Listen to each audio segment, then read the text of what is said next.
buig, Koning Yeshua, U is die weg, die waarheid en die lewe.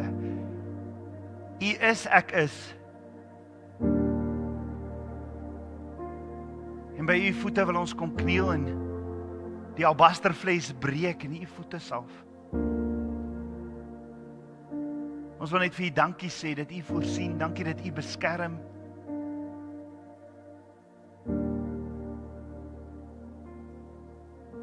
U is 'n lewende God. En ek wil bid, Vader, dat U vandag, Vader, vergewe asseblief elke een van ons sondes. Was ons met die waterbad van die woord en kom leef in ons. Ek bid, Vader, dat elke woord wat gespreek word, woord uit die troonkamer sal wees. Dat U my mond sal aanraak met 'n vuurkoel. En net die waarheid, ons pleit by U net die waarheid. Dankie, Vader. Vader, as daar iets is in die eie ek, mag my tong om my verhemel te vasplak. Ek bid nou vir U teenwoordigheid. Ek bid, Vader, dat U vuur sal brand. Soos wat die priesters die bronsaltaar aan die brand moes hou, dat U vuur sal brand. En dat ons waarlik berou sal hê oor ons sondes en nie net verder mee dit sal regverdig en verdedig nie. Weet U roep ons op hierdie pad na 7 weke van eerste gerf na die volgende afspraak wat U met ons het, Shavuot. Nooi U ons om te tel, maar ook om op te let wat U vir ons, wat is U woord, wat is U besig om vir elkeen van ons te sê. En ons wil waarlik U disippels wees, Yeshua. Leer ons hoe om disippels te maak, leer ons om soos U lief te hê, medelee te hê, deernis, 'n passie, 'n gesindheid, 'n ingesteldheid soos U verander. Ja, Vader, ons loof en ons prys U. Ons het U lief met ons hele hart en met ons hele siel, met ons hele verstand. Vader, ek bid, ek verklaar hierdie grond as heilige grond en ek staan die vyand nou teë. En ek bid, Vader, daar waar die vyand in hierdie laaste week vir mense gesê het, dis okay, en daar waar die vyand vir mense gesê het, maar hoorie, as jy hierdie los, of as jy hierdie doen, hierdie sonde doen, dis nie so erg nie, hoor. Dis nie so erg. Nee, Vader, ons wil klaarmaak met sonde, ons wil nie verder vir die vyand luister nie. Daar's niks beter wat hy vir ons kan gee nie, hy kan nie skep nie. En die kortstondige plesiertjie wat hy wil vir ons ook al gee, of wat hy wil hê ons moet na streef, of wat ook al, beteken niks. Ons brand vir U teenwoordigheid. Ons brand vir, Vader, Your presence is our home.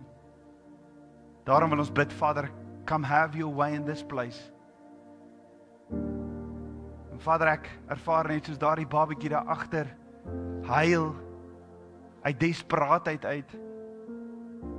Soos daar 'n desperaatheid in ons, vir U vanoggend. 'n Hartsverlange, om aangeraak te word, deur U.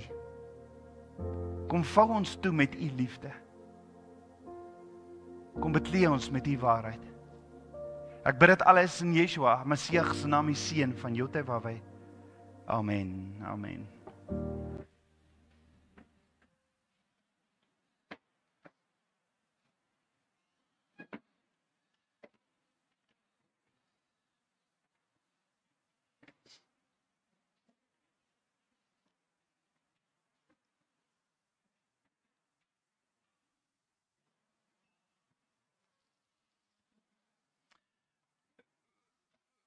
Familie, vriende, dit is so amazing wanneer ons as 'n familie, wanneer Abba Vader ons plant en deel maak in 'n liggaam. En hy doen dit. En daarom is daar by Houtkruis nie 'n lysie wat jy invul om te sê, maar jy's nou 'n ledemaat, of daar's nie so iets nie, want Abba doen nie plant. Maar partykeer dan stuur hy ons om te lega, nee, hy roep ons om te gaan. Om te gaan na 'n nuwe grondgebied, en ons verstaan nie altyd nie, soos wat Abraham en Sarah moes weggetrek het van hulle familie af na 'n plek toe. En partykeer stuur hy ons na sekere grondgebied toe vir sy wil. Maar ons bly nog steeds familie en ons is lief vir mekaar en daarom het ons ook selfs familie in Portugal en oral reg oor Suid-Afrika en buitelands en oor see. Ons het familie in Amerika, ons wat saam luister en saam deel is en ons eer Abba daarvoor. Maar vanoggend is dit ook hartseer om vir Gerrit en Martinet en hulle 2 dogters wat hier voorsit, hulle wat ook gaan leg na waartoe Abba hulle lei. So ons is hartseer in die een sin om vir hulle goodbye te sê dat hulle moet gaan, maar in die ander sin is ons so dankbaar vir hulle gehoorsaamheid om te gaan waartoe Abba hulle seën. En daarom bid ons Abba se seën oor julle, Gerrit. Mag Abba julle paai gelyk maak en ons is baie lief vir julle as 'n familie. Mag Abba julle toevou. So ons is vandag op Omer 14, hierdie aftelling. En ons is in Parasha 27 tot 28 en ons gaan bietjie kyk in die volgende tydjie en veral van Hemelvaart af Omer 40 tot Omer 50 gaan ons 10 dae in die bofortrek sit soos wat Yeshua vir sy disippels gesê het gaan sit in die bofortrek. En ons gaan so 'n bietjie daar indruk vir 10 dae en vir Shavuot gaan ons afsonder vir 10 dae, maar soos wat ons aanbeweeg in hierdie is daar 'n paar dinge want vanaf die 3de fees aangebreek het tot die 4de fees is daar 7 weke, 7 sabbate wat verbygaan. En is amazing want Abba Vader is so perfek. So wat leer hy ons in hierdie sabbate? Wat leer hy ons in die woord, die gedeeltes wat ons saam bestudeer? En ons weet die gedeeltes wat ons saam bestudeer, het Yeshua ook gedoen want hy stap op 'n stadium stap hy in die sinagoge in Nasaret en hy maak die boekrol oop wat die gedeelte van die week was. So ons kan vir jou presies sê watter week was dit wat hy in die sinagoge ingestap het na hy 40 dae gevas het. Want hy het die gedeelte Jesaja 61, hy het die boekskrol oopgemaak, die gedeelte wat hulle die week saam bestudeer het. So ons gaan kyk wat as ons hierdie 7 prentjies van hierdie 7 gedeeltes wat ons saam bestudeer, die opsomming daarvan vat en ons sit dit saam, wat 'n prentjie teken Abba vir ons van die eerste ger waar Yeshua voor Vader, die eerste ger was tot en met Shavuot, waar dit eers net 'n eerste ger was en nou is dit 2 brode wat voor Vader gewaai word met Shavuot. So daar's baie betekenis en dis hoekom ons ook hierdie Omer tel. Maar ons is hierdie week bestudeer ons 2 gedeeltes saam. Dit is hoe dit is elke jaar, verskil dit so bietjie as gevolg van die kalender, maar ek gaan nou nie daaroor uitgaan nie, maar Parasha 27 en Parasha 28, Tzatzria en Metzora. Tzatzria wat beteken swanger en Metzora melaatse. So daar's hierdie swangerskap en met swangerskap is daar hierdie bloedvloeiing wat jy in hierdie gedeelte bestudeer en aan melaatse. Die gedeeltes wat ons saam bestudeer hierdie week is Levitikus 12 tot Levitikus 15 vers 33. En dan verskeie plekke of 2 Konings 4 vers 42 tot 2 Konings 5 vers 19 as ook 2 Konings 7 wat in die Haftara bestudeer word en dan in die Nuwe Testament Lukas 2, Matteus 9. Ons gaan vandag bietjie tyd spandeer in Matteus 8. Lukas 8 en Hebreërs 13. So dis verskeie gedeeltes wat saam bestudeer word. Dis die gedeeltes wat saam bestudeer word want daar's betekenis en Vader, wanneer hy jou iets leer, so sê geloof, dan gee hy eers vir jou 'n fondasie in die begin en dan bou hy daarop. En dit is hoekom ons al hierdie ander gedeeltes ook so saam bestudeer, want dan kry dit baie meer betekenis. Want hy bou op sy woord vir die wat regtig soek na dit, sê Spreuke 25. Die wat soek na daai waarheid, sal hy dit voorgee. So Levitikus 12 bespreek hierdie suiweringsinstruksies na bevalling, nê, na geboorte. En in Levitikus 13 tot 15 gee Abba Vader vir ons instruksies oor siektes genaamd melaatsheid. Nou jy kan dalk hier by jouself dink, "Ag, dit is nou boring want wat het melaatsheid nou met my te doen? Daar is nie eers meer so iets nie." As jy veral na daai persoon se gesig kyk, nê. Dis nie 'n mooi prentjie nie, nê. Ek weet nie of daar iemand is wat hier voel ek wil dadelik daai oue soen gaan gee nie. Kom ek sê vir jou so, Yeshua sal. Want is Abba se kind. Maar dis wat sonde doen. Melaatsheid is 'n prentjie van sonde. So hoor gou, Yeshua roep ons om na 'n hoër vlak van geestelike groei te beweeg. So moenie verbaas wees. As jy in die middel van die nag wakker geword word met sondes wat Heilige Gees vir jou wys, of as jy in hierdie tyd met sekere dinge in jou lewe wat maar altyd daar was, skielik gekonfronteer word nie. Jy sien, sonde, vanoggend in my voorbereiding wys Abba vir my 'n praktiese voorbeeld werk soos, jy weet as jy wil reg eet, want hierdie is mos die liggaam van Yeshua, is die sy tabernakel, so jy wat reg eet.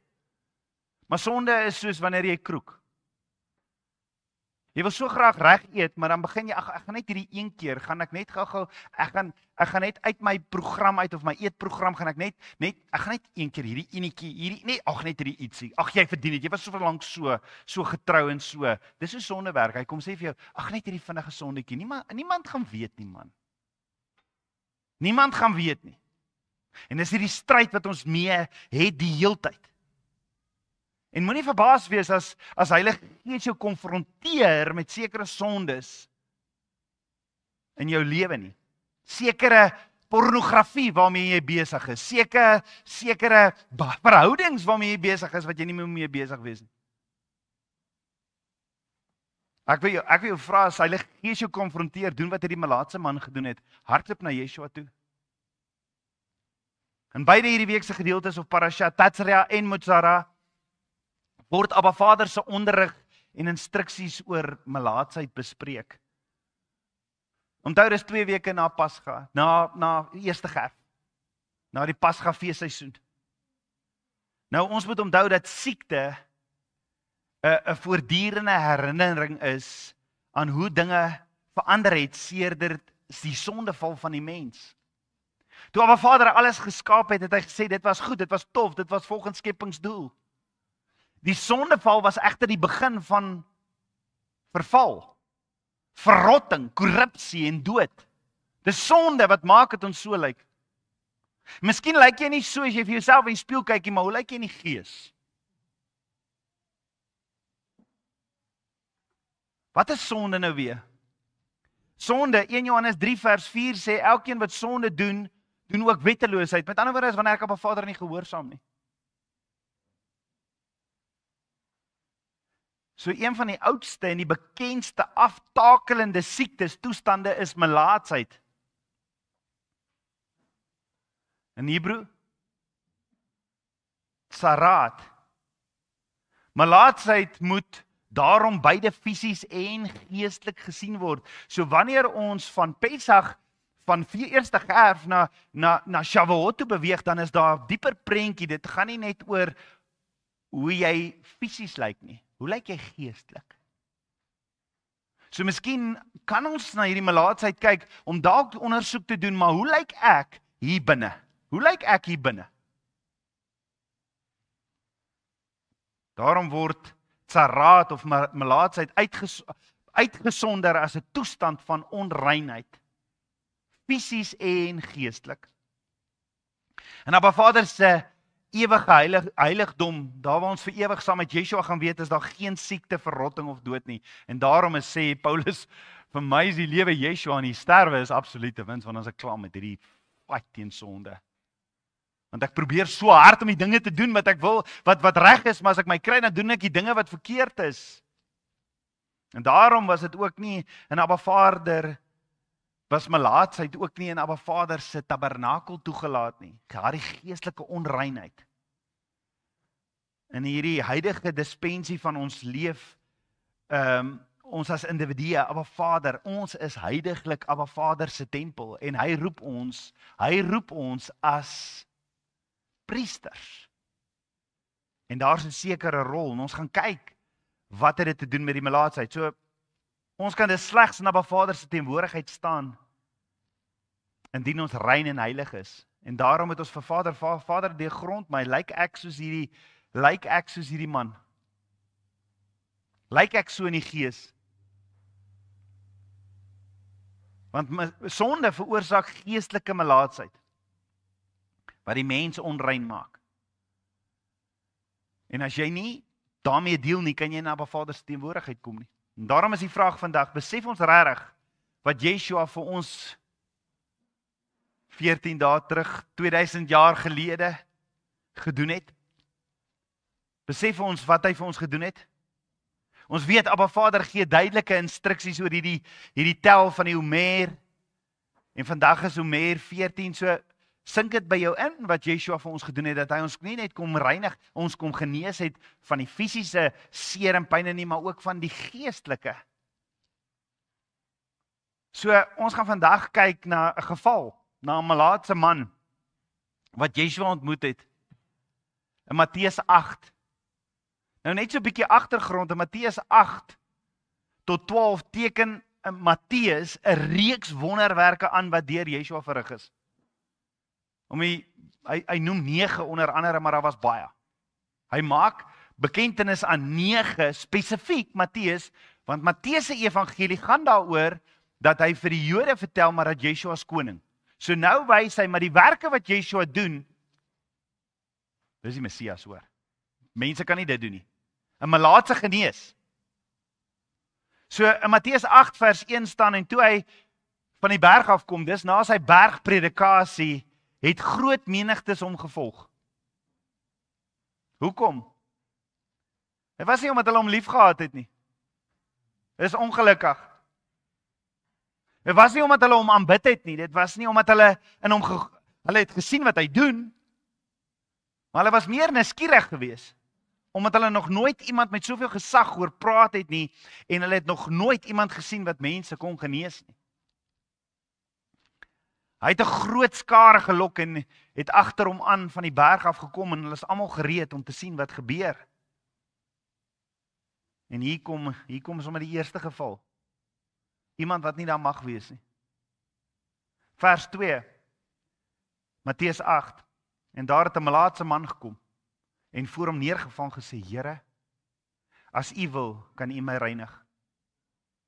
En daarop steek Yeshua die hand uit en raak hom aan en sê, ek wil jou reinig. En dadelik is hy van sy malaatsheid gereinig. En Yeshua sê vir hom, pas op dat jy dit aan niemand vertel nie, maar gaan vertoon jou aan die priester en offer die gawe wat Moses voorgeskryf het tot getuienis vir hulle. So hierdie Malaatse man het Yeshua genader, maar onthou, 'n Malaatse man mag nie. Hy mag nie in die beskawing gekom het nie, en jy gaan dit nie weet as jy nie die Torah ken nie. As jy nie die fondasie van die woord ken nie. As jy nie Levitikus 13, 14, 15 bestudeer nie, gaan jy nie weet dat hierdie Malaatse man mag nie daar wees. So dit maak die hele prentjie baie anders, want die woord sê dat baie hom gevolg, en ewe skielik is hier 'n man wat onrein is. Dis 'n dilemma, dis 'n probleem. 'n Malaatse man mag nie in beskawing gekom het of enige iemand genader het sonder om te skree. Hy moes geskree het, onrein, onrein, sodat die mense weet hier is 'n Malaatse man hier naby nie. Malaatsheid in Grieks is die woordjie lepros, en kom van die stamwoord lepra, wat verwys na 'n velsiekte toestand, gewoonlik met skibbe. Dis jou vel wat soos daai sulke skibbe en velafwykings het. Nou, baie mense sê in vandag se terme, dis Hansen's disease. Maar dit is nie altyd net Hansen's siekte soos ons dit vandag ken nie, maar enige soort ernstige aansteeklike velprobleem. Want in hierdie week se Torah gedeelte in Levitikus 13 tot 44 tot 46 sê Abba Vader, 'n Malaatse is onrein en die priester moet hom sekerlik onrein verklaar. Op sy hoof het hy die plaag. Verder moet in die klere van die Malaatse op wie die plaag is, skere wees en sy hare moet loshang. Ook moet hy sy baard bedek en roep onrein, onrein. So Abba Vader gee instruksies oor hierdie persoon wat onrein is. Al die tyd dat die plaag op hom is, sal hy onrein wees. Onrein is hy.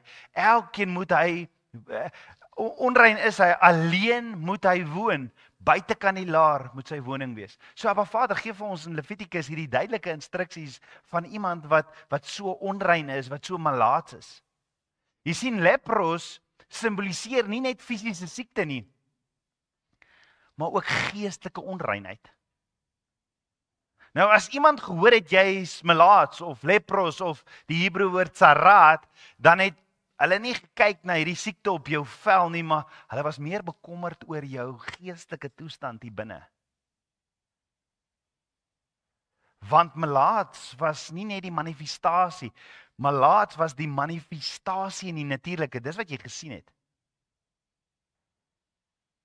Dis dit wat ons sien met ons natuurlike oë. Maar die groot probleem, wat die velprobleem veroorsaak het, was 'n rebelse, 'n ongehoorsame gees. Skinder. Dit wat uit die mond uitkom. Kritiek. So dit was 'n groter probleem wat hier binne aangaan as dit wat jy sien met jou oog. So daar was 'n voorbeeld van skinder. Aaron en Moses se sussie. Sy het in opstand gekom met Moses.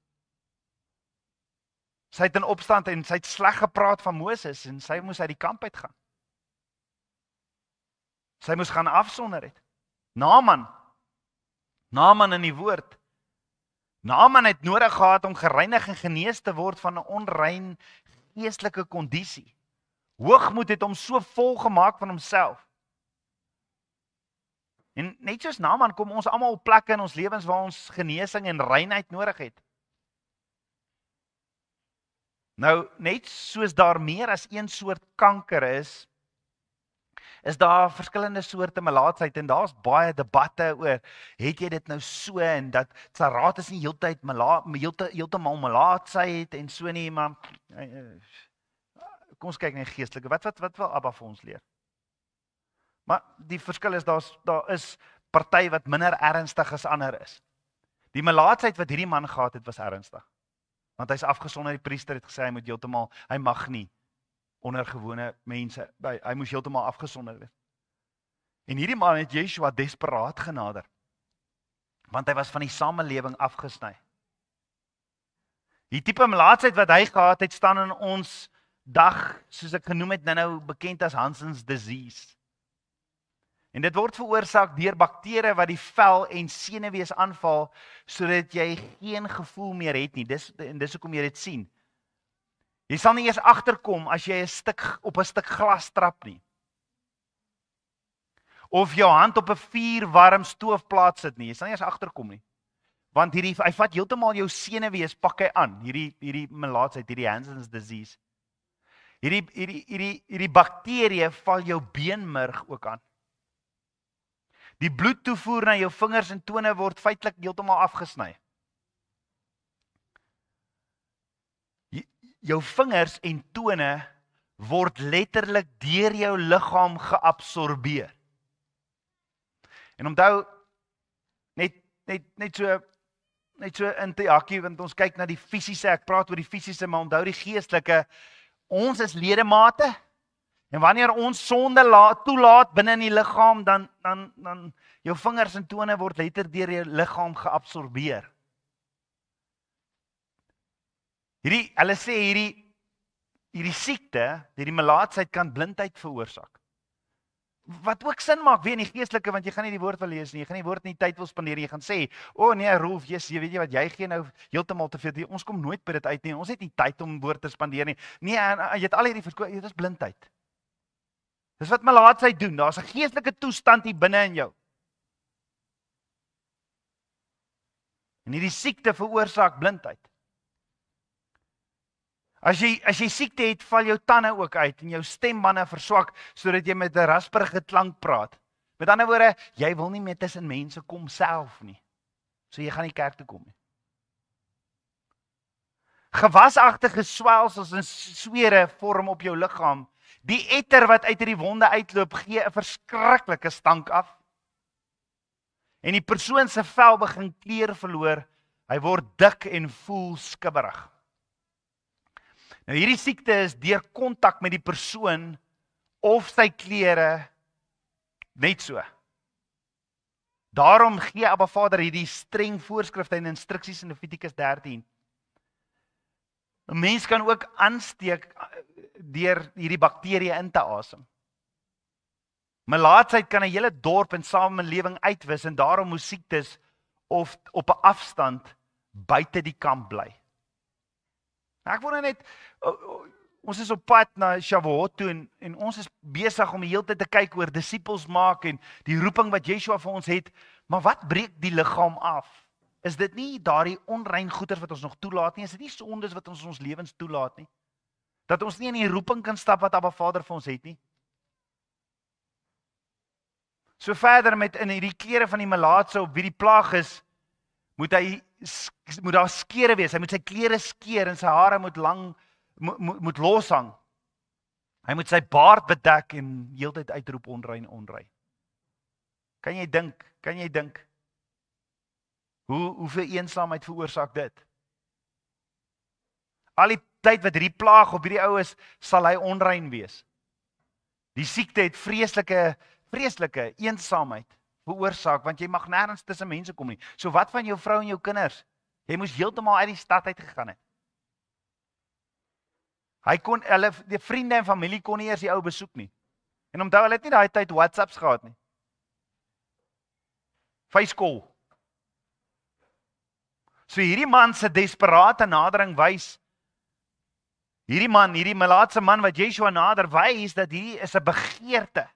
Hier's 'n begeerte in hom.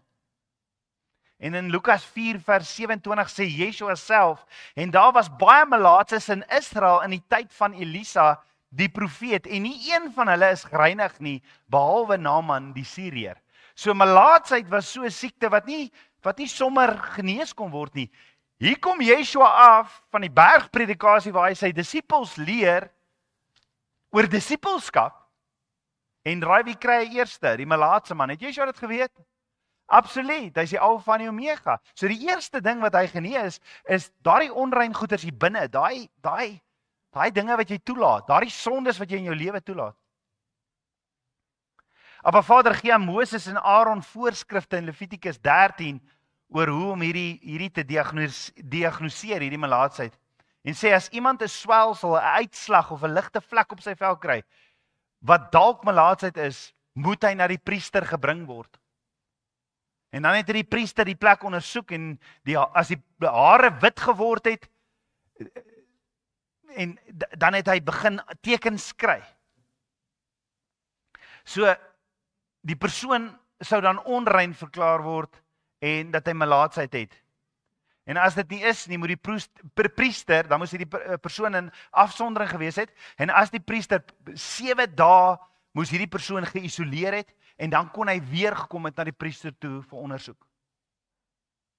Maar hoor gou, die priester moes die diagnose doen. Deur visuele ondersoek.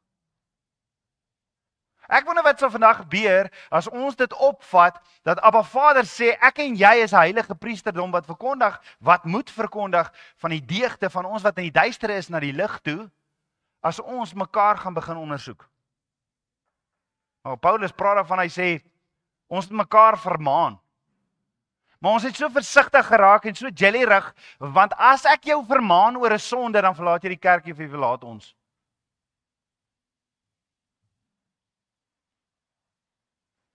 Hierdie priesters moes hierdie diagnose maak, nie dokters nie.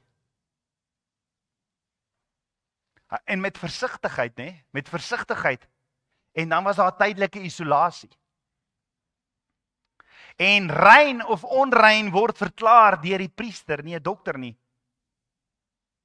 Die priester fokus op rituele reinheid en nie net mediese gesondheid nie. Nou, kom ons bring dit terug na vandag toe. Melaatsheid is 'n simbool van sonde. Melaatsheid in die woord is meer net 'n fisiese siekte nie. Dit simboliseer sonde se invloed op die mens. Sonde begin soos 'n klein suurdeegie. Dit begin soos 'n klein merkie op jou vel en dan versprei dit stadig. So sonde kan dit onsigbaar begin, maar later word ons hele lewe besmet. So baie kere dan sal die vyand selfs vir jou sê as jy daai klein sonnetjie doen, ag nee man, en dan regverdig jy dit, want jette, ek verdien dit. Die persoon word onrein afgesny van die gemeenskap en dis die gevolg as jy sonde toelaat in jou lewe. Ewe skielik wil jy nie eers meer deel word nie. Jy doen die Bybelstudie nie, jy word blind, jy wil nie meer deel wees in die liggaam nie en jy word afgetrek. Dis wat sonde doen en dis wat melaatsheid vir ons teken. Die twee loop parallel.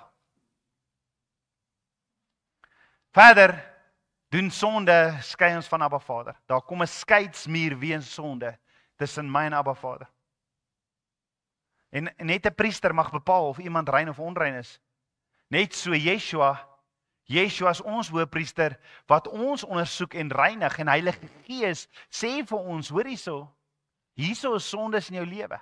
En daarom kan sy genade troon nader. Hy sê hy het medelee met ons. Ons kan sy genade troon nader. So die melaatse moes na die priester gaan en net so moet ons na Yeshua toe gaan met ons sonde. So melaatsheid is 'n prentjie van sonde en melaatsheid en sonde albei verontreinig jou hele liggaam, maak jou onrein. Sonde maak jou onrein. Want jy kan nie, Abba Vader is heilig, afgesonder van sonde. En ek kan nie in sy teenwoordigheid kom as ek nie my sonde bely nie. So melaatsheid en sonde verontreinig jou hele liggaam. Melaatsheid en sonde is lelik. Dis 'n lelike gesig. Sonde is 'n lelike gesig. Moet hom nie verder koester in jou lewe nie. Melaatsheid en sonde is waaglik. Jy dink dit is onskuldig en 'n bietjie kortstondige pret. Sonde is waaglik. Melaatsheid en sonde is ongeneeslik. Jy kan dit nie op jou eie en jy het nodig deur die bloed van die lam om genees te word. Melaatsheid en sonde is besoedelend. Melaatsheid en sonde skei, vervreem ons. So Matteus 8 vers 7 staan, Matteus 8 vers 2 staan, voor ek daarby kom, hierdie melaatsheid, jy het nodig om deur die bloed van die lam en sonde, deur die bloed van die lam gereinig te word. Jy kan dit nie self regverdig nie. Jy kan dit nie deur goeie werke self doen nie. So Matteus 8 vers 2 staan, daar het 'n melaatse man gekom en voor Yeshua neergeval en gesê, Here, as U wil, kan U my reinig. Nou het ons al hierdie agtergrond wat gebeur het. Wat is hierdie man se toestand? Hy's in eensaamheid, hy's afgesonder deur 'n priester en hier kom Yeshua van die berg af en daar's baie mense wat Yeshua volg. En hierdie man kom voor Yeshua neergeval en sê, Here, as U wil, kan U my reinig. En as 'n ou hierdie Handelinge 8 lees, soos wat ek dit so saam bestudeer het, dan dink 'n ou baie kere, maar dit is amper soos in vandag se terme, mense as hulle siek word, dan wil hulle kerk toe kom en dan wil hulle reiniging hê. Dis amper soos 'n ATM, nê? Jy die geld, jy gaan net na 'n ATM toe wanneer jy geld nodig het, wanneer jy vir jou geld uitspoeg. En partykeer baie mense se verhouding is so met Abba Vader, soos wat 'n ATM is. Ek gaan net na hom toe wanneer ek geld nodig het of wanneer ek hulp nodig het.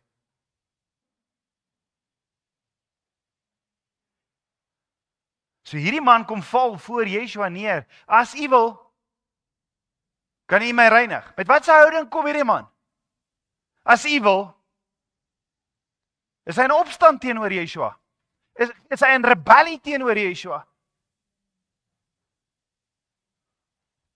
Want onthou, 'n melaatse kan nie nader kom nie, dis verbode. So het hy saam met die Fariseërs en Sadduseërs dalk gekonkel en gesê, kom ons kyk wat doen Yeshua. Want nou kom ek hierdie onrein, ek is onrein, nou mag ek nie hier inkom nie. Nee, 'n melaatse moes bedek, rondgeloop en geskree het, onrein, sodat niemand naby sou kom nie. Maar ons leer 4 dinge uit hierdie melaatse man se lewe. Want daar's 4 verse daaroor. Matteus 8 vers 1 tot 4. 4 dinge leer Abba Vader my. Hierdie man het selfvertroue. Hierdie man het selfvertroue. Want in Matteus 8 vers 2 staan, daar het 'n melaatse man gekom en voor Yeshua neergevang gesê, Here, as U wil, kan U my reinig. Hierdie man het nie weggekruip. Hy het nie weggekruip en nader geslyp nie. en gesê, pst, pst. Dis ook nie hoe jy sonde hanteer nie. Hy het net gekom en ek is seker die skare wat Yeshua toegevolg het, het toe teruggestaan, verdeeld, en baie dalk die pad gevat. Hoor gou, hierdie man het 'n desperate nood gehad. Hy het regtig nie minder omgegee wat enige iemand van hom dink nie. Dis wat ons ook moet doen as ons sondes in ons lewe het. Ek het nie 'n saak wat mense dink, ek moet reg staan voor my koning. Jy sien, melaatses soos hy sou sosiaal verpletter gewees het. Jy was verwerp op die hoogste graad. Waarom sou hulle nie in 'n skare opdag nie? En kan ek gou vir jou vra, voel jy vandag dalk so? Voel dit vir jou asof almal jou verwerp? Jy's so stikkend en verpletterd, so alleen. Jy het eintlik nie meer 'n saak wat mense van jou dink nie. You need to face the King of Kings and the Lord of Lords. Daar was nog iemand wat Yeshua ook gesien het wat in hierdie toestand was. Nie melaatsheid nie, maar wat inpas by hierdie week se gedeelte. Wie sê jy kon dink is dit wat ook Yeshua genader het in sy mag nie? Die vrou met bloedvloeiing. Jy sien in Lukas 8 vers 40 tot 48 leer ons ook van so 'n vrou. Ja, Yeshua was op pad na Jairus, 'n owerstes van die sinagoge, want sy enigste dogter was omtrent 12 jaar oud en sy het op sterwe gelê. En terwyl Yeshua gaan, het die skare hom verdring. Daar was baie mense. En 'n vrou wat 12 jaar lank aan bloedvloeiing gely het en wat haar hele vermoë aan geneeshede uitgegee het en deur niemand gesond gemaak kon word nie, het van agter af gekom en die soem van Yeshua se kleed aangeraak. Die soem van sy kleed aangeraak. En onmiddellik het haar bloedvloeiing opgehou. So hier kry ons 'n vrou wat 12 jaar stoei, sy het Yeshua desperaat nodig, net soos hierdie malaatse man Yeshua desperaat nodig het. Kyk as jy so lyk, as jy 12 jaar met bloedvloeiing soek, dan soek jy die koning desperaat. En ons sien in hierdie week se gedeelte in die vrou met bloedvloeiing, sien ons in die Torah in Levitikus 15 vers 25-30 van praat Vader oor hierdie bloedvloeiing. So daar's 'n verband tussen Lukas 8 en Levitikus 15 van hierdie reinheidswette vir 'n vrou. So in Levitikus 15 gee Abba Vader 'n duidelike instruksie oor die situasie waar 'n vrou bloedvloeiing het buite haar gewone tydperk. Sy is dan vir die dier van haar toestand onrein. So sy was vir 12 jaar onrein. En alles wat sy aanraak word dan ook onrein. So haar familie, almal het haar verwerp. Sy 12 jaar bloedvloeiing gely en dit was sy was seremonieel onrein. Solank as wat hierdie bloedvloeiing aangehou het. Sy was onrein verklaar, so sy mag nie tussen mense gekom het nie. En enigiemand wat aan haar geraak het of wat iets geraak het waaraan sy geraak het, of dit nou 'n stoel of 'n bed was, dit was onrein. En dan was daar 'n proses. Jy onrein is, was daar 'n sekere proses. So sy moes totaal nou, soos hierdie malaatse man, afgesonderd geleef het, soortgelyk. Hierdie vrou was so desperaat het, en sy het gehoor, sy weet, want sy ken die woord, gaan jou nou wys, Levitikus 15, het sy weet, sy mag nie naby mense kom nie, maar sy was so desperaat om Yeshua aan te raak. Want mense wat Yeshua gevolg het, wat daar net daar was om te kyk wat doen hy, kyk hoe doen hy wonderwerke. Hulle was daar, maar sy het geglo, hy is die Messias. En daarom het sy hom gaan aanraak. Jy sien, weens hierdie siekte van hierdie vrou was sy sekerlik geskei, nooit getroud nie, en dan het sy sekerlik ook geen vriendinne gehad of vriende nie, want niemand mag naby kom nie. Sy is 12 jaar verwerp, heeltemal uit die gemeenskap uit. En daar was ook geen notisie gemaak van enigiemand wat saam met haar gekom het toe sy Yeshua aangeraak het nie. Sy het sekerlik baie onwelkom gevoel en verwerp en baie alleen. In Markus 5 vers 26 staan hierdie vrou wat 12 jaar lank bloedvloeiing gehad het en veel ander baie geneesere gelei het en al haar besittings uitgegee het sonder enige baat te vind, maar eerder erger geword het. So sy het alles gegee om genesing te kry. Sy was desperaat, soos hierdie man desperaat was. Sy het alles wat sy gehad het gespandeer. En dit het net erger en erger geword en die vrou het alles probeer wat die wêreld vir haar sê om te probeer om genees te word. In plaas daarvan het sy net vererger. So kan jy dink hoe moes hierdie vrou gevoel het? Kan jy dink hoe het hierdie man gevoel? Moedeloos, verwerp, alleen en dalk bitter. Bitter vir al hierdie negatiewe dinge wat in haar en in sy lewe gebeur. Hoekom gebeur hierdie goed met my? Wat het ek verkeerd gedoen, Here? Hoekom kry ek net oor en oor? En as jy dink, jy weet ons maak probleme van 'n huweliksstry of 'n huweliksprobleem so erge ding en ons maak as ons so bietjie van 'n finansiële probleem het, dan is die hele wêreld moet stop, maar kan jy net vir 'n oomblik dink, jy is die man en die vrou wat heeltemal deur jou kinders verwerp word, jou samelewing verwerp word, heeltemal alleen uitgelaat word. Moedeloos, verwerp, alleen. Dink hoeveel vrae sy van my Vader vra, maar Vader, wat het ek verkeerd gedoen? Hoekom laat U toe dat hierdie met my gebeur? Hoekom laat U dit toe? Hoekom is ek so alleen, Vader? Jy sien hierdie vrou in plaas van bitter word teenoor haar Vader, het sy besluit Yeshua is haar geneesheer.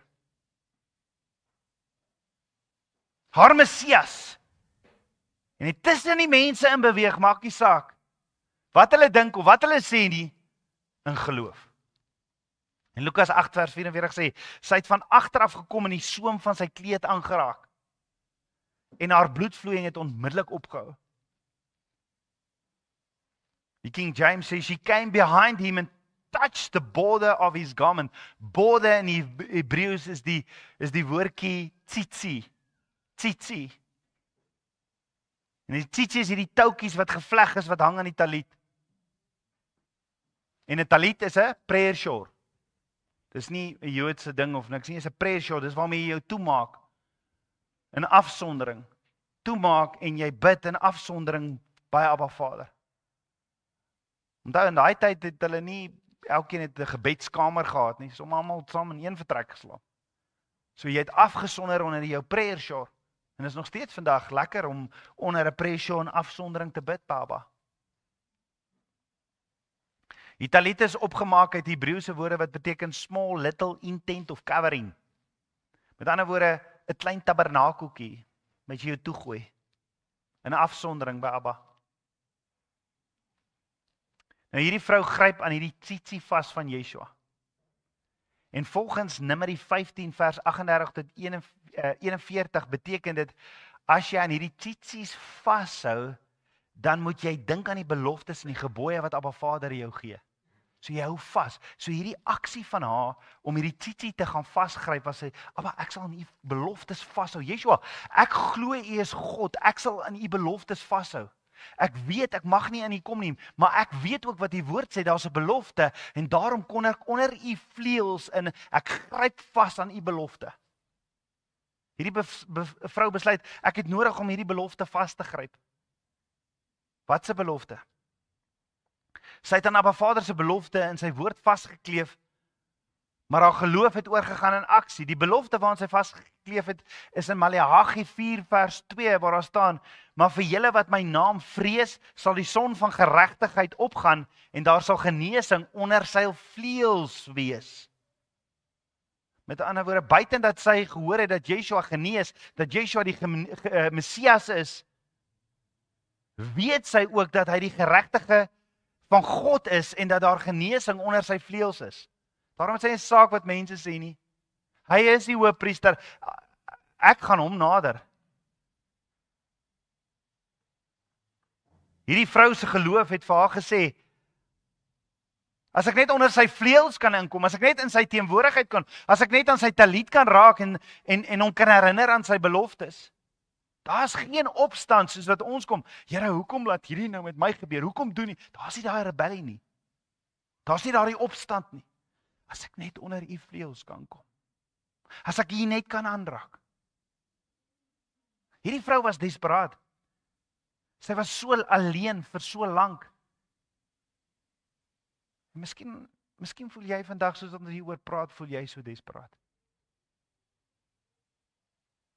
Hierdie vrou ten spyte van haar situasie nader Yeshua desperaat, sy strek uit na hom toe soos in geloof.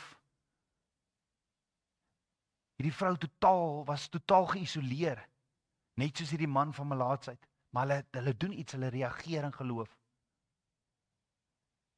So buiten die melaatsheid wat hierdie man gehad het, buiten die seer op sy vel, het sy siekte verder groot geestelike en sosiale, emosionele implikasies gehad, net soos hierdie vrou. So hy moes buite die kamp wees, dit weet ons. Geen toegang nie. Hy kon nie eers by die tempel gaan bid het nie. Hy moes sigbaar en hoorbaar wees dat hy onrein is. Dis publieke vernedering op sy ergste. Volledige isolasie. Dat jou waardeloos voel. En dit is alles wat sonde en melaatsheid is die prentjie van sonde. Dis wat dit doen. As jy dit verder toelaat in jou lewe, kan jy hoor wat Abba Vader vandag vir jou sê. Hoekom laat jy toe dat hierdie kortstondige plesiertjies, hierdie sonde wat die vyand vir jou so mooi maak, hoekom laat jy toe? Want dit lei na totale isolasie waar jy jou vrou, jou kinders, jou man, jy gaan hulle verloor as jy nie nou ophou met jou sondes nie.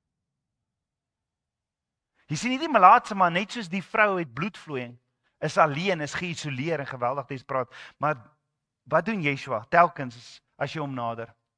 Wat sê die woord? Wat doen Yeshua as jy hom nader? Wat sê die woord vir ons? Yeshua raak aan hierdie malaatse man, Markus 1 vers 40 tot 22, wat 'n gewone mens nie kon anders nie. 'n Gewone mens kon nie aan hierdie persoon raak nie, maar Yeshua kon. Hoekom het Yeshua nie onrein geword nie? Dis 'n interessante vraag van as mense wat glo Yeshua het onrein geword. Yeshua is God wat mens geword het.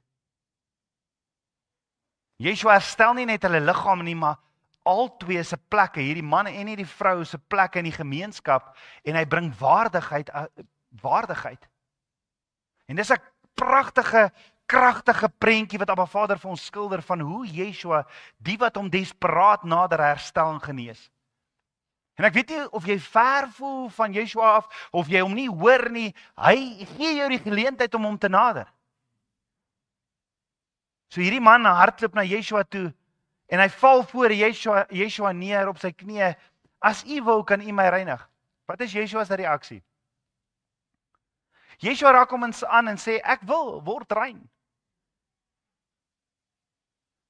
By die vrou wat bloedvloeiing, wat desperaat Yeshua aangeraak het, wat was Yeshua se reaksie by die vrou? Hy laat haar aan hom raak en sê, jou geloof het jou gered. Die vrou het vasgekleef in geloof aan Abba Vader se belofte. Maar dink daaroor, hierdie malaatse man, wat het in hom gebrand, dat hy Yeshua nader? Wel, Yeshua is God. En reg deur die woord nooi Abba Vader ons om hom te nader, reg deur die woord. Maak nie saak wat nie, as jy desperaat is, kan jy hom nader. En Jesaja 55 vers 6 sê Abba Vader, sê die woord, soek Jotei-Wawei terwyl hy nog gevind kan word. Soek hom met alles in jou, roep hom aan terwyl hy naby is. Dit is 'n dringende oproep tot bekering en verhouding. In Joel 2 vers 12 tot 13 sê Abba Vader, keer terug na my. Met jou hele hart, skeer julle harte en nie net julle klere nie. Abba Vader roep ons om ons harte om te nader. Nie net met uiterlike godsdienstigheid en ek was nou vanoggend, ek boks die tikkie boksie, ek was hier by die kerk. Nee, met ware, opregte berou en liefde om te nader. In Psalm 145 vers 18 staan, Jotei-Wawei is naby aan almal wat hom aanroep, aan almal wat hom in die waarheid aanroep. In Jeremia 33 vers 3 sê Abba Vader, roep my aan en ek sal jou antwoord nie, ek sal jou ondeurgrondelike dinge wys. So kan ek en jy, soos hierdie malaatse man en hierdie vrou van bloedvloeiing, terwyl ons op hierdie hierdie aftel is na Shavuot toe vir Abba Vader, vra maar Vader, wat is hier wat U vir my wys wat nie reg is nie? Wat is hierdie geestelike ding hier binne? En dis wat hierdie man doen, hy het met selfvertroue Yeshua genader. Maar daar's 4 dinge wat hierdie malaatse man doen. Hy het met selfvertroue gekom. En die tweede ding is, hy het met eerbied gekom. Ja, Matteus 8 vers 2 sê, die malaatse man het na Yeshua toe gekom en voor hom neergeval. Hierdie man is so stikkend en seer en so desperaat, so vuil, so afstootlik, ellendig.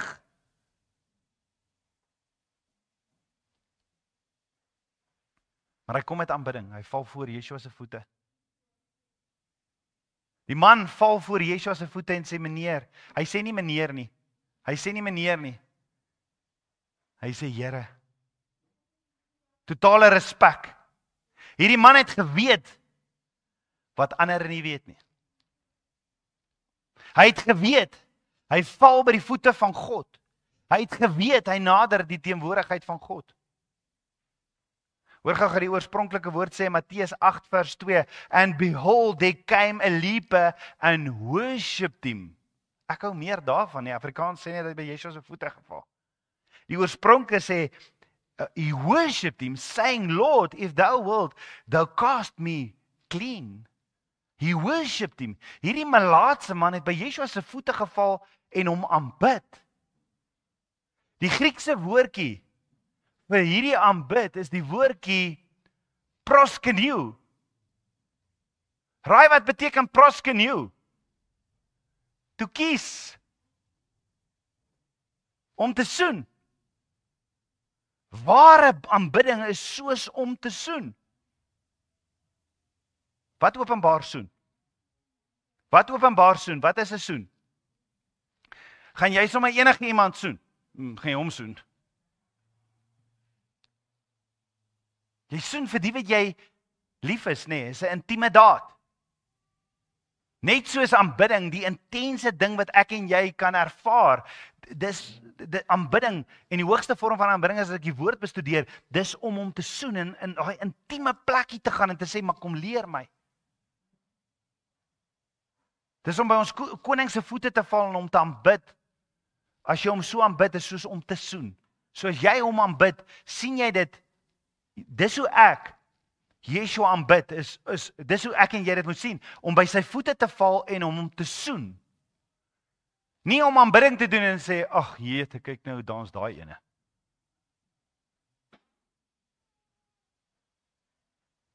In die geestelike riem is dit, om van jou diepste binneste af, om vanuit jou hart uit liefde te betoon. Kan jy sien dat, om net daar deur te lees, daar soveel meer hier binne, want nou verstaan jy, maar hierdie man kom nie na Abba Vader, na Yeshua toe aangehardloop, val voor hom neer, met hierdie, jy moet my genees nie. Hy kom nie met daai nie, soos wat baie mense vandag in die kerk nie. U moet my genees, kom ons moet nou bid, want God moet my genees nie. Nee, hy kom in aanbidding met liefde te betoon, val voor sy koning se voete uit 'n hart, uit liefde. Jy sien, as jy soen, doen jy dit nie omdat jy moet nie. Jy doen dit vrylik uit jou hart uit, omdat jy wil. En dink gou daaroor. Hoe wys 'n pappa of 'n mamma of 'n ouma en 'n oupa, hoe wys hulle liefde vir hulle kleinkind wat 'n babietjie is? Hoe wys hulle liefde? En dan kan nog nie sweets gee nie, as hulle ouer word, kan hulle net sweets, maar of daai geldjie wat so nou en dan so op die tafel deurgegee word. Dis hoe oupa en ouma hulle liefde wys. Maar as hulle 'n babietjie is, hulle is 'n soensak. Die baba is 'n soensak. Al wat hulle doen is hulle soen daai baba. Daar's 'n oupa wat praat. So nooit sal 'n oupa dit doen. Ja, nou moet ek hierdie baba alweer soen nie. Dis 'n oorloop vanuit jou hart. Hoekom soen 'n mens? Dis 'n uitdrukking van vreugde. Dit bring vreugde. So ware aanbidding is dis 'n uitdrukking van vreugde. Is dit hoe jy nog die koning aanbid? Is dit hoe jy nog die woord bestudeer? Want die hoogste vorm van aanbidding is wanneer ek sy woord bestudeer. Ek wil by jou voete kom sit. I just want to kiss you, Lord. Jy aanbid uit vreugde, jou vreugde word aanbidding en jou aanbidding word vreugde. Maar verder, hoekom soen mense eintlik? As gevolg van liefde. 'n Soen is niks anders as 'n uitdrukking van liefde nie. And when we worship the King of Kings is niks anders as 'n uitdrukking van liefde nie. Wanneer ons sy woord bestudeer, wanneer ons hande oplig, wanneer ons op knieë neerval, is dit niks anders as liefde nie. Kan jy sien hoe kom hierdie melaatse man na Yeshua toe? 'n Totale ander prentjie. Want aanbidding is 'n uitdrukking van liefde. En dis wat hierdie melaatse man so desperaat wil doen. En as hy wil, kan hy my genees. Maar ek kom hier om u te worship. Because I know you are God. I know you are King of Kings and the Lord of Lords. Hy bring 'n soen vir Yeshua, 'n intieme daad van liefde en vreugde sê, en vreugde sê hy, Here. Nou, ek weet nie waar het hierdie man sy inligting gekry en die woord sê nie vir ons, hoe het hy geweet Yeshua is die Messias nie. Maar daar was genoeg in die omgewing aan die gang. Daar was genesings en almal het gepraat van Yeshua se leringe. Maar hierdie man het geweet Yeshua is die koning voor hy voor hom neerval. Hy het geweet hy is die koning van die heelal. Hy het geweet Yeshua is die Messias. Hy het geweet Yeshua is die ek is. En ek glo hierdie man wou met alles in hom net in die teenwoordigheid kom van liefde. He was so long lonely. Ek glo hy wil met alles in hom in die teenwoordigheid kom en niks het hom gestop nie. En daarom val hy in aanbidding, liefde en vreugde voor Yeshua. So ons sien 4 dinge uit hierdie man se lewe wat uitstaan in Matteus 8. Hy het met selfvertroue gekom, hy het met absolute eerbied en liefde en vreugde gekom. En nommer 3, hy het Yeshua nederig genader. Want hy sê, Here, as u wil. Here, as u wil. Dis nederigheid. Hy het niks geëis nie. Hy het nie sy wil uitgespreek asof Yeshua moet nie.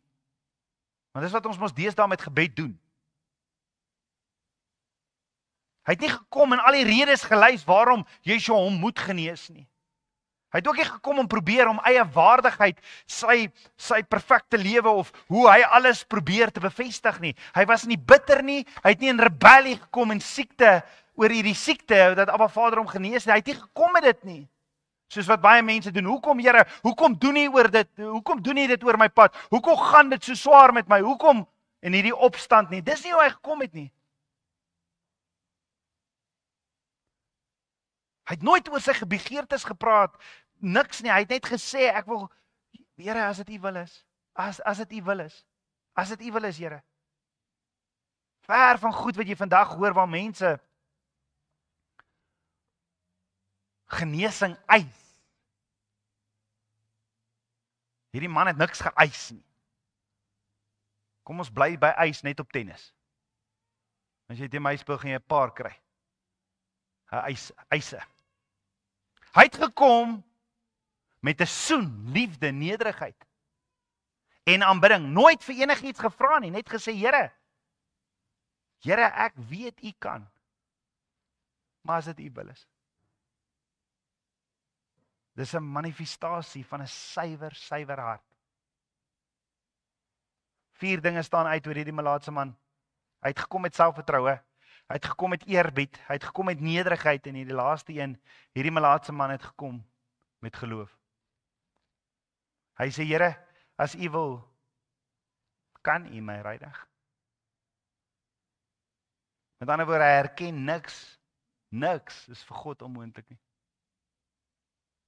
Hy het die geloof en weet Yeshua die krag, Yeshua die mag. Yeshua is in staat tot enigiets. Hierdie man weet dit en is oortuig daarvan. Hy is oortuig Yeshua is die Messias, hy is die seun van God. Hy is God. En terloop, Lukas die dokter gee ons 'n kliniese ontleding hiervan en sê, want hy is 'n dokter, hy sê, die man het gesê in Lukas 5 vers 12, Here, as U wil, kan U my reinig. Dit is geloof op sy hoogste punt, op sy hoogste vlak.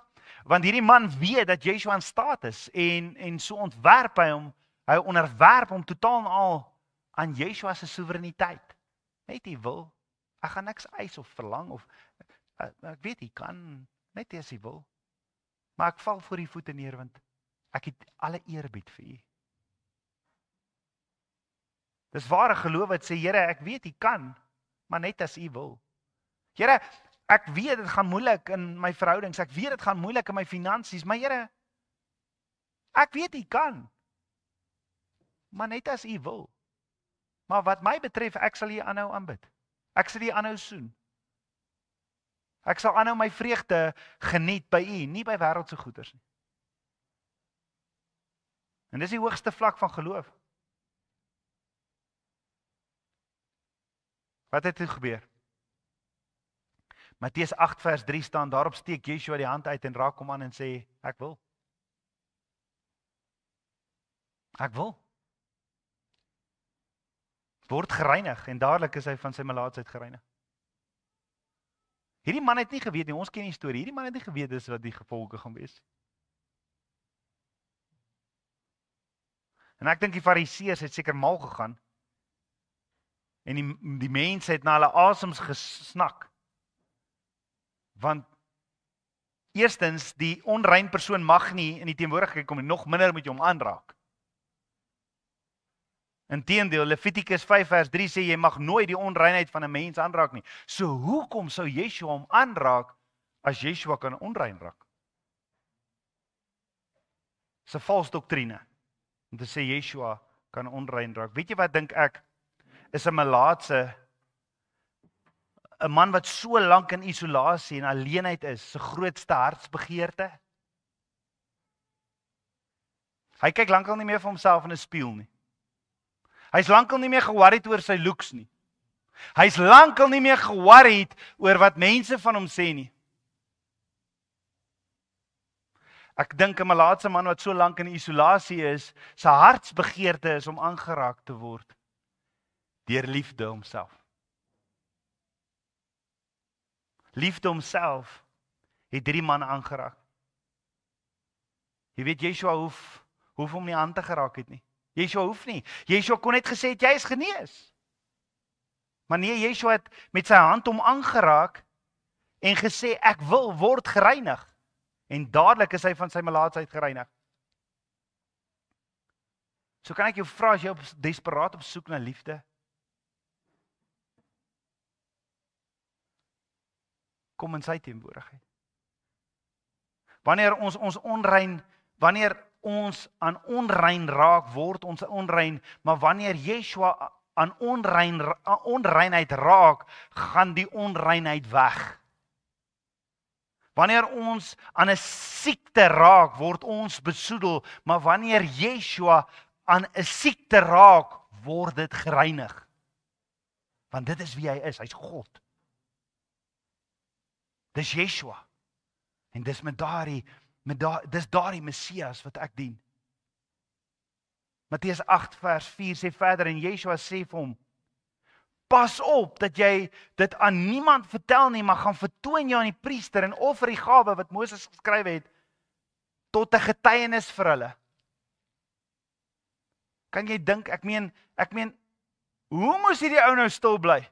Hy was in die presence of the I am. Hoe moes hy stil bly? En Yeshua sê vir hom, pas op dat jy dit aan niemand vertel nie. Hoe gaan ek hieroor stil bly? En daarom nooi ons jou, as Yeshua so 'n verskil in jou lewe gemaak het, 'n transformasie in jou lewe, maak 'n kontak met ons, want volgende week het ons 'n getuienisdiens. You can't keep it in, you got to tell the world. Hierdie man het so pas in liefde homself vasgekyk. Hy is deur liefde homself aangeraak. Hy is gereinig deur liefde en genees. Hoe gaan hy stil bly? Maar hoor gou, wat is die heel eerste toets as Yeshua jou lewe kom aanraak het? Wat is die heel eerste toets as jy voor hom kniel? Want onthou hierdie melaatsheid is so sonde. Ons sê dit tog die hele tyd, is so sonde. So hierdie man kom lê sy sonde voor Yeshua neer. Yeshua raak hom aan. As Yeshua jou lewe transformeer, wat is die heel eerste ding? Wat is die heel eerste ding wat gebeur? Wat van my en jou geverg word? Ons het laasweek daarna gekyk. Gehoorsaamheid. Gehoorsaamheid. Want Yeshua sê, goed, jy is genees, doen nou hierdie twee dinge. Doen nou hierdie twee dinge. Gaan vertoon jou aan die priester volgens Abba Vader se instruksie in Levitikus 13. Gaan offer die gawe wat Moses voorgeskryf het. Jy sien, Yeshua het nie gekom om die wet te vernietig nie, maar om te vervul. Want hoekom as Yeshua die wet weggevat het? Hoekom sê hy vir die ou, gaan doen nog steeds die offer? Gaan nog steeds aan die priester toe? Die ou is dan mos nou genees. Hoekom sê Yeshua dit? Is dit dalk moontlik dieselfde rede wanneer ek Yeshua aanvaar in my lewe, dan kom Heilige Gees en sê vir my, Rolf, jy moet gedoop word. Is my gehoorsaamheid dalk 'n aksie van geloof? Hoekom mag die man vir niemand gaan vertel het nie? Ek meen, is dit regtig omdat Yeshua nie wou hê dat die mense hom as 'n koning moes sien wat gaan heers oor die Romeine en dat die Romeinse ryk oorgeneem word nie? Ja, dit is deel van dit. Was dit omdat Yeshua nie wou hê dat die mense hom as hulle politieke leier moes sien nie? Ek dink dit was ooit by Yeshua 'n ding nie, maar dis wat mense sê. Maar hoor, wat sê Yeshua vir hierdie malaatse man? Gaan vertoon jou aan die priester en offer die gawe wat Moses voorgeskryf het, wat Abba Vader vir Moses gegee het. Dis nie Moses se wette nie. Dis Abba Vader deur Moses tot 'n getuienis vir hulle. Tot 'n getuienis vir hulle. Vir wie? Want hy moenie vir die mense sê hy is genees nie, so vir wie was dit 'n getuie? Priester.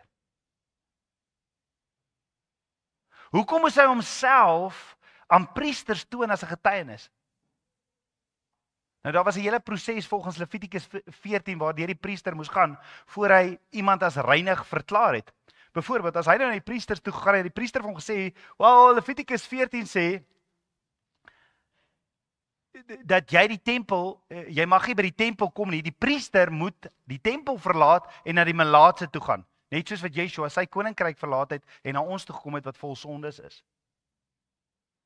Dan het die priester bevel gegee dat hulle 2 lewendige reinvoëls, cederhout en 'n skarlakendraad en hyssop moes bring en by die tempel moes offer.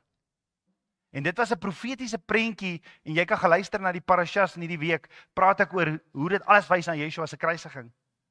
Dis 'n profetiese prentjie van wat Yeshua kom doen het aan die kruis, maar die genesende melaatsman moes nog steeds na die priester toe gaan, ook om, want Levitikus 14 vers 8 tot 9 moes hy gehoorsaam, want daar staan, dan moet hy 7 dae lank buitekant sy tent bly en op die 7de dag moet hy al sy hare afskeer, sy hoof en sy baard en sy wenkbroue, al sy hare moet hy afskeer en hy moet sy klere was en sy liggaam in die water bad, dan sal hy rein wees. As Yeshua ooit onrein kon raak, hoekom het hy dit nooit gedoen nie? Is hy Vader ongehoorsaam? Nee, hy doen net wat die woord sê en sê net wat die woord sê. Hoekom as Yeshua Abba Vader se wette kom wegvat het soos wat verkondig het, sê Yeshua vir die melaatse in Matteus 8 vers 4, pas op dat dit aan iemand vertel nie, pas op dat jy dit aan niemand vertel nie, maar gaan vertoon jou aan die priester en offer die gawe wat Moses voorgeskryf het tot 'n getuienis vir die priesters. Het Yeshua vir die melaatse man gesê, kom doen presies wat Abba Vader vir Moses voorgeskryf het vir ons? Ek glo so. So dat ons kan klaarmaak met hierdie, dis net genade. Ja, dis sy genade dat ek geneed, maar dit stop nie, dat ek en jy sy woord moet gehoorsaam nie. Sy hele woord. So hoor gou, die gereinigde melaatse moes 2 voëls saamvat met cederhout, rooi garing en 'n hyssoptak. Die priester het een van die voëls oor 'n kleipot vol skoon water geslag. Kan jy laasweek onthou wat het Yeshua gedoen as ons hoëpriester? Hy het gekom as die lam van God en hy het gekom as die hoëpriester. Johannes moes hom voorberei het as die lam van God en aankondig dat hy is die lam van God, maar hy moes hom ook ingewy het deur water en hom gedoop het. Kyk hierso, die priester het een van 2 voëls oor 'n kleipot vol skoon water geslag. Ons weet Yeshua is die lam van God wat geslag is. Daarna het hy die lewende voël saam met die hout, rooi gare, hiesoptak in die water en dooie voël se bloed gedoop. Johannes 19 vers 34, Hebreërs 10 vers 20 gebruik water en doop as 'n simbool van reiniging van sonde. Hierdie man moes gehoorsaam gewees het, want as jy Yeshua aanvaar, gaan Heilige Gees jou lei, Vader se woord gaan jou lei om gedoop te word. Gaan jy hom gehoorsaam? Ek meen, hoe duidelik wil jy dit nou hoor? Hoeveel verskonings gaan jy nou nog hoor? Moet maak. Die priesters het die bloed 7 keer oor die melaatse gesprinkel, Yeshua se bloed is 7 keer besprinkel. Daarna het hy die lewende voël laat wegvlieg as 'n simbool van die melaatsheid wat vry is van sy siekte en sy kwaratyn. Daar's 'n hele diep prentjie hierin. Julle die prentjie en jy kan gaan luister in die parashas. Jy kan gaan luister presies wat dit verder beteken van hierdie, maar ons sien weer eens dat dit verg gehoorsaamheid. As jy Yeshua, as jy jou sondes bely het, dan het ek nodig, soos wat Johannes die doper die mense aangekom het, bekeer julle. Bekeer julle want die koning is op pad. Die koning is op pad. Bekeer julle. En dan kom jy en jy gee jouself vir Yeshua en jy is hom gehoorsaam en jy gaan deur die bekering van die doop. Jy sê ek gaan dood aan myself gesentreerdheid. Maak nie saak hoe koud die water is nie. Dis sommer net 'n bysak. Jy word gedoop want dit is 'n geestelike saak waar jy jouself onderdompel onder die water en sê maar ek gaan dood aan myself. Jy sien Yeshua het sy koninkryk verlaat. Op 'n Vader se teenwoordigheid het hy verlaat, kom sterf aan die kruis. Hy het opgestaan uit die dode en dieselfde krag wat hom uit die dode laat opstaan het, leef nou in ons. Die prys wat Yeshua betaal het vir my en jou, nie om genesing en verlossing te ontvang, om nou maar te leef soos wat ek wil en Abba Vader se instruksies op te skeer nie. Dis nie wat hy doen nie. Nee, hy kom betaal dat ons as vlekkelose bruid sal wees, rein en heilig, en daarom roep hy ons in hierdie tyd 7 weke om reinig te wees, om weer opnuut sy huwelikskontrak op my hart, dat hy dit kom skryf op my hart, 'n hart van vlees, en dat hy my kan vul met sy ruach, want hy kan my net vul met sy liefde as ek leeg is van myself. Hy kom betaal dat ons sy vlekkelose bruid sal wees, rein en heilig, in afwagting vir hom volgens Vader se instruksies. So, as hierdie priester dit klaar gedoen het, dan het hierdie priester, soos in, want ons het dan nou gesien, Yeshua sê in Lukas 11 of Lukas 17, sê Yeshua, dat daar was bitter min mense wat van genesing gekom het van melaatsheid, behalwe Naaman. Yeshua self sê dit. So hy moes na hierdie priesters toe gegaan het, en dan moes hy vir hulle gaan getuig het, dan sou hulle tot die konklusie gekom het, maar, hoor jy ou, wat het gebeur, dat jy genees geword het? Wat het gebeur? Weet jy wat sou die man dan gesê het? Die Messias is hier. Die Messias het my genees. Ons as priesters kan nie stil bly oor wat ons Messias in ons lewens kom doen het. Dan sou hy getuig het en gesê het, Yeshua van Nazareth het dit gedoen, hoor. Yeshua het my lewe kom aanraak, my hele lewe, en ek kan nie sonder hom nie. Met ander woorde, die priesters sou hom rein verklaar en hulle sou ontdek het dat Yeshua die hoëpriester is. En deur hulle eie getuienis en hulle eie ondersoeke sal hulle die krag van Yeshua bevestig het. Maar om oor te ponder, Yeshua het gesê, wat is moeiliker? Om siekte te genees of om sonde te vergewe? Hy sê dit op verskeie maniere, op verskeie plekke. Weet jy hoekom? Want al die tyd wat hy hierdie soort wonderwerke gedoen het, het hy nie net sy mag oor siekte geopenbaar nie. Maar elkeen van hulle was 'n illustrasie van sy mag oor sonde. Jy sien, melaatsheid is 'n demonstrasie van sonde. Want dit werk net so sonde.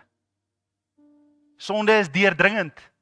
Sonde is lelik en breek jou af en laat jou weggaan uit die teenwoordigheid van God. En jy dink dit is oukei en jy verdedig dit. Dit lei na die dood. Sonde is aansteeklik. Sonde laat jou voel soos 'n uitgeworpene. Sonde laat jou voel jy's waardeloos. Maar hierdie melaatse man en die vrou met bloedvloeiing leer ons van geloof. Om na Yeshua toe te gaan. Hoekom? Hierdie man was desperaat genoeg.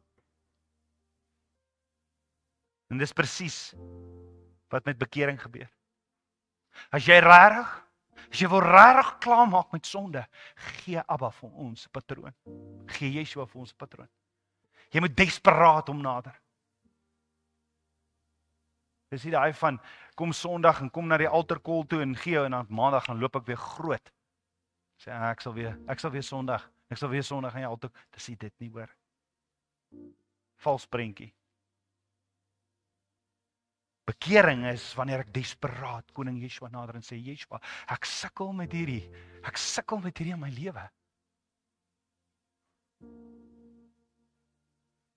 Dit moet 'n vas of jy leuns vertel by die werk of jy bedrog pleeg, jy's dalk besig daarmee of jy na pornografie kyk of jy besig is met 'n verhouding wat jy weet jy moenie meer wees nie. Jy weet presies. Jy moet desperaat dit net al los en Yeshua nader. Jy weet Josef het nooit toe Potifar se vrou Josef wou aangryp. Toe Josef nooit gesê ag kom ons druk dit net so bietjie, kom net tot waar dit aan limits raak nie. Nee, hy het dadelik omgedraai en weghardloop. Moenie sonde koester nie. Moenie van 'n klein sonnetjie dit regverdig nie. Keer terug na Yeshua. Mense regverdig vandag eerder hulle sondes. Maak verskonings die een na die ander een. Hierdie malaatse man het nie omgegee wat mense nou meer verder sê nie. Hierdie man was desperaat. Hierdie man het Yeshua kom aanbid. Hy het hom kom soen want hy het geweet dis die Messias wat die ewige lewe bring. Hy het verstaan voor wie hy buig. En daar het ware bekering plaasgevind. Ware desperate mens voor Yeshua se voete. Soek Yeshua se glorie, nie sy eie nie. Hierdie man het Yeshua erken en wou in die teenwoordigheid kom van die koning van alle konings. Hy het Yeshua in nederigheid genader. Geen eie plannetjies nie, net U wil. Hierdie malaatse man het met geloof Yeshua genader. U is waarlik die koning van my hart. Maak nie saak wat my kondisie is nie. Jy sien, jy kan nie gered word sonder geloof nie. Gaan nie sommer net vir jou die ligheid van, jy moet desperaat koning Yeshua nader en jou sondes bely. En dan moet jy hom gehoorsaam. Regdeur die woord, teken Abba vir ons hierdie prentjie. So daar was 'n desperate soeke na Yeshua om vergewe en verlos te word.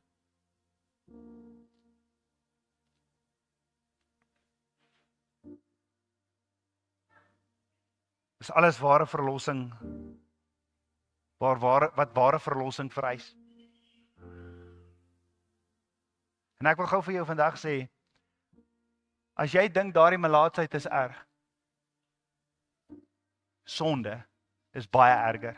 Hou op vir die vyand luister, wat vir jou sê, ag is okay. Net hierdie een keer man.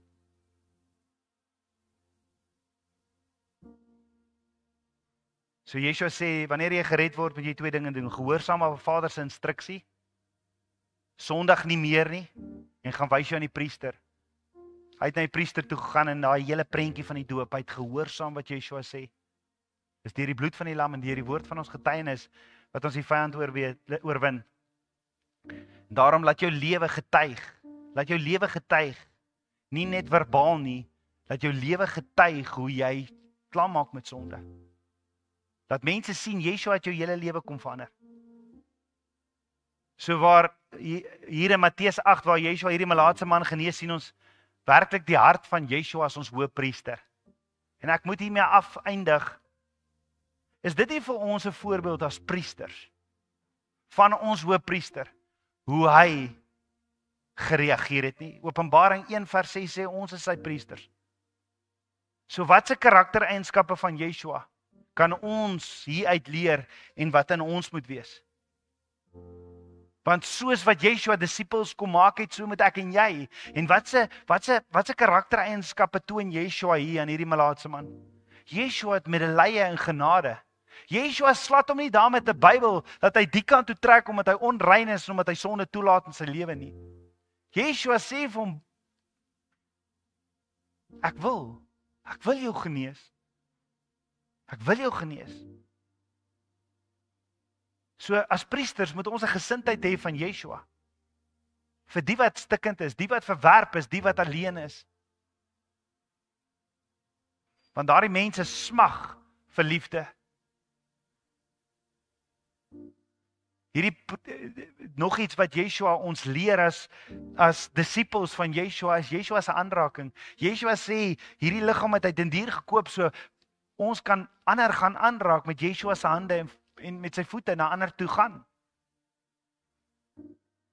Jy sien ware priesterlike diens aan Yeshua vra soms dat ons gemak en sosiale norme prys gee om mense werklik te dien en te genees, hande op te gaan lê. Ons sien in Yeshua se karakter met hierdie malaatse man die autoriteit wat Yeshua het. As ek in Yeshua is en Yeshua in my, dan het ek en jy dieselfde autoriteit en daarom moet die vyand my nie stop as ek moet getuig van Yeshua nie. Daarom moet die vyand my nie stop as ek moet ry na iemand toe om hulle liefde te betoon nie. As sy priesters kan ons in Yeshua se naam intree. Jy sien die probleem is nie dat daar's nie meer genesing en daar's nie meer wonderwerk nie. Die probleem is daar's nie meer disippels nie. Reiniging bo genesing. Die fokus is op reiniging, 'n herstel van verhouding en verbintenis. Is dit nie wat ons as priesters ook moet doen nie? Ander help om terug te keer na die verhouding met 'n pappa, met 'n bruidegom en as bruin vlekkeloos te wees, want sy koms is binnekort. Daar gaan 'n huwelikseremonie wees. Is ons besig om te verkondig dat jy moet regmaak vir 'n fees, vir 'n huwelikseremonie. Jy sien ware diensbaarheid sluit nie net uiterlike hulp in nie. Maar bring mense terug na verhouding toe met die skepper van hemel en aarde. Wag en bid vir daardie persoon dat daardie verhouding herstel. Want in verhouding, in liefde sal ek hom gehoorsaam. Nog 'n ding, laaste ding wat Yeshua ons leer is getrouheid aan die woord. Yeshua stuur die man om presies te gaan doen wat Abba Vader nog altyd sê hy moet doen. Getrouheid aan die woord. En sal ek en jy as priesters getrou bly in Abba Vader se woord? As hy dit vandag op jou hart sit in gehoorsaamheid om iets te doen, sal jy dit doen. As hy dit op jou hart sit want daar sondes in jou lewe wat jy mee doodgaan om gedoop te word, sal jy ry, sal jy kom, sal jy gaan. Yeshua wys ons in hierdie kort ontmoeting hoe 'n ware hoëpriester optree en hoe ons as priesters moet optree. Ek en jy is geroep om dieselfde te doen as Yeshua. Gaan raak ander aan. Gaan sit hulle hande in die koning se hand. Spreek lewe waar ander oordeel. Dien met 'n hart wat klop vir hom. En nie net geld, moenie mense bedien, dink jy bedien mense deur geld agter die situasie net geld agter die situasie. Partykeer you need to go. En jy het nodig om 'n boetie of 'n sussie so vas te druk, soos wat Yeshua. Hierdie man wat so lank alleen was, kom vasdruk het. Kom ons bid saam. Ons almagtige Vader, Papa God, dankie vir die woord, Abba. Dankie vir die goedheid en die liefde. Ja, Vader, U praat vanoggend direk met elkeen van ons. Ek weet, want is U woord en daar's dinge waarmee U ons wat al so lank saam met ons loop en ons is die heeltyd besig om daardie sonde en daardie geestelike onreinheid te verdedig. En U gee vir ons die geleentheid om U te nader, om U aan te roep. En ons wil graag vra, Vader, ons wil met desperate harte by U voete kom kniel, Yeshua. Ons wil vra, ek lyk dalk mooi in die spieël, maar miskien lyk ek soos hierdie melaatse man in die gees. Ek het U desperaat nodig, Yeshua. Ek het nou nie meer regtig 'n saak oor wat mense sê nie, maar ek wil voor U kom kniel. Ek wil by U voete kom kniel, want U is waarlik die Messias. U is die lewende water. En dankie dat U gekom het en dat U my las op U geneem het. Ek wil U nader. Ek wil my sondes bely en ek wil U gehoorsaam. Vergewe ons ons sondes. En ek wil graag vra, Papa God, dat U die Heilige Gees, dat U ons so sal bewus maak in hierdie week van sondes in ons lewens. Want ons wil klaar maak daarmee, want daai klein sondetjie, daardie klein velinfeksie veroorsaak dat ek naderhand so besoedel is. Daardie klein sondetjie. Vergewe ons daarvoor. Vader, ek bid dat hierdie woord op elkeen se hart sal val, dis U saad. Dat dit op harte sal val en dat ons waarlik sal berou hê en sal klaar wees met sonde. Ons wil by U kom kniel, Koning Yeshua, ons wil onsself bekeer, ons wil ons lewe aan U toewy as U heilige priesterdom. Dankie vir U goedheid. Dankie vir U liefde. Heilig is U. En daarom wil ons vandag kom en sê, Yeshua, maar U is die antwoord. U is die antwoord. U is die brood van die lewe. U is die brood van die lewe en daarom wil ons 'n geleentheid gee en saam met U fellowship, ons wil na U toe kom en sê, Yeshua, ons aanvaar die prys wat U betaal het, U liggaam wat geskeur is, U bloed. Ons wil vra, ons wil doodgaan aan onsself. Kom leef in ons. En soos wat ons saam met Yeshua om tafel gaan sit, gaan ek vra dat die mans die brode sal breek en die druiwe elke een so beker sal gee en dan gaan ons saam die brood breek en die druiwe en die beker drink.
Dankie Vader dat ons vandag so by mekaar kan wees. Dankie dat ons kan saam fellowship, saam met ons koning Yeshua. Ons weet U is ons Messias, U is die ek is.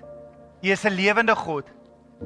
En Yeshua, leer ons, hy het die brood gebreek en gesê, hierdie is my liggaam. Hierdie is my liggaam. Eet dit in herdenking. En daarom wil ons sê, dankie Yeshua, dat u liggaam, dat u my sondes op u gevat het, en dat u liggaam gemartel, geslaan, gespoeg is, dit was my loon. U liggaam het daarvoor betaal, en daarom wil ek vra, Yeshua, u het vir my gesterf, ek wil vir u leef. En soos dat ek hierdie brood nou eet, kom leef binne in my. Kom verander my, kom transform my, want ek wil vir u lewe. U is die brood van die lewe. Kom ons eet dit so saam.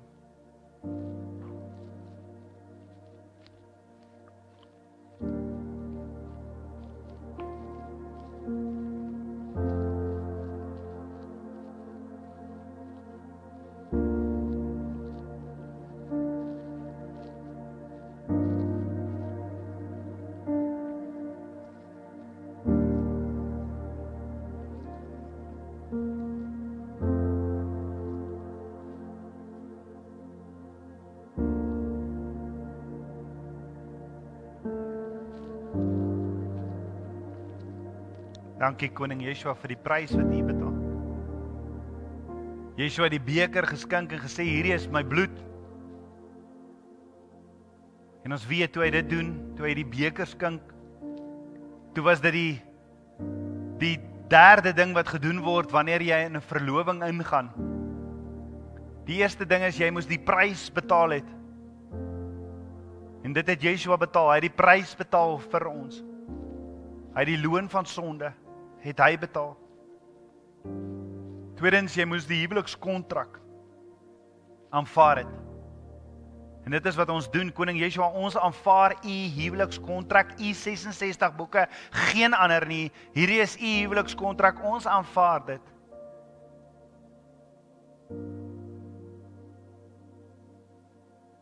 En die derde ding is, jy moes die beker drink. Dan was dit vir die bruidegom 'n teken dat jy wil in verhouding met hom wees. En jy wil met hom getroud wees. Jy sê ja. En Koning Yeshua, ons is vandag hier by mekaar en ons wil vra asseblief vergewe ons deur die bloed van die lam. Dankie vir die prys wat u betaal het vir my sondes. Vergewe my asseblief my sondes. Ek wil u woord gehoorsaam en daarvolgens leef. En ek wil die beker nou drink en sê, Yeshua, ek wil u bruid wees. Kom ons drink die beker saam.